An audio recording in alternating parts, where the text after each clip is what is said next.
సంవత్సరాల తరబడి ఎన్ని మందులు వాడినా మీ మోకాల నొప్పులు తగ్గట్లేదా? ప్రాణ పెయిన్ క్లినిక్ లో అత్యాధునిక చికిత్స. అడవిదున్న ఈ పేరు వినగానే చాలా మందికి బాహుబలి సినిమాలో రానాతో ఫైట్ చేసిన గ్రాఫిక్ జంతువు గుర్తుకొస్తుంది.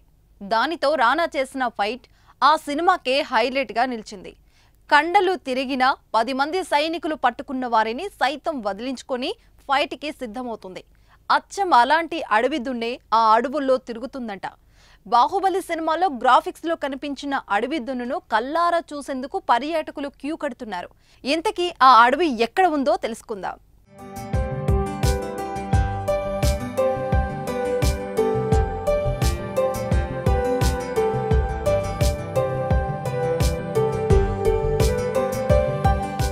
జీవ వైవిధ్యానికి నిలయమైన ఆ నల్లమల్ల అడవుల్లో కొన్ని దశాబ్దాల కిందట ఏనుగులు, ఆసియా చిరుతలు, అడవి దున్నులు అధికంగా ఉండేవి.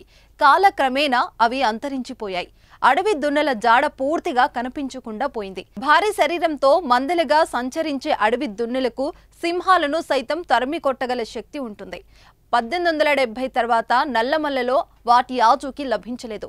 మళ్ళీ ఇప్పుడు ఒకటి ప్రత్యక్షం కావడంతో అటవీ అధికారులు, పర్యావరణ ప్రేమికులు హర్షం వ్యక్తం చేస్తున్నారు.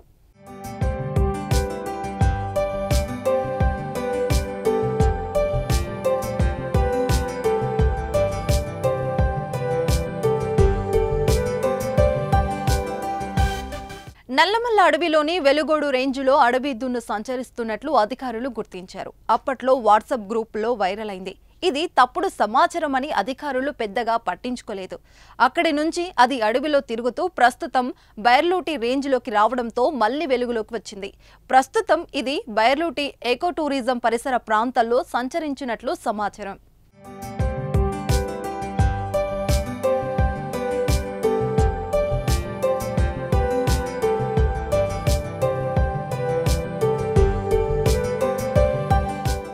గతంలో నల్లమల్ల అడవిలో 1870కి ముందు అడవి దున్నులు వేల సంఖ్యలో ఉండేవని వినికిడి.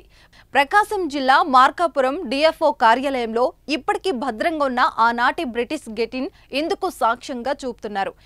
ఇండియన్ బైసన్ గా గుర్తింపు పొందినవి 7 అడుగుల ఎత్తు, 10 అడుగుల పొడవైన భారీ శరీరంతో ఒక్కొక్కటి 800 నుంచి 1000 కిలోల వరకు బరువు ఉంటాయంట.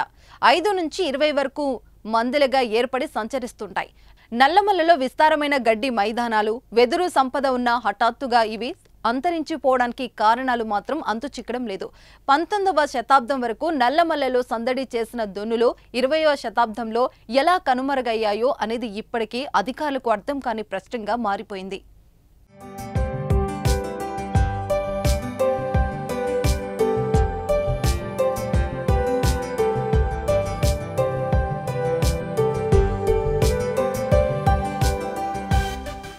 ప్రస్తుతం నల్లమల్లలో కనిపించిన అడవి దున్ను ఇక్కడికి ఎలా వచ్చిందన్నది ప్రశ్నార్థకరంగా మారింది. ఈ ఏడాది జనవరిలో నాగార్జున సాగర్, శ్రీశైలం పులుల అభయారణ్యంలోని ఆత్మకూరు డివిజన్ వెలుగోడు రేంజ్లో దర్శనమిచ్చింది. మళ్లీ ఏప్రిల్, మే, జూన్ నెలలో అటవీ సిబ్బందికి కనిపించింది. ఈ నెల 23వ తేదీ నుంచి బైర్లూటి రేంజ్లో సంచరిస్తోంది.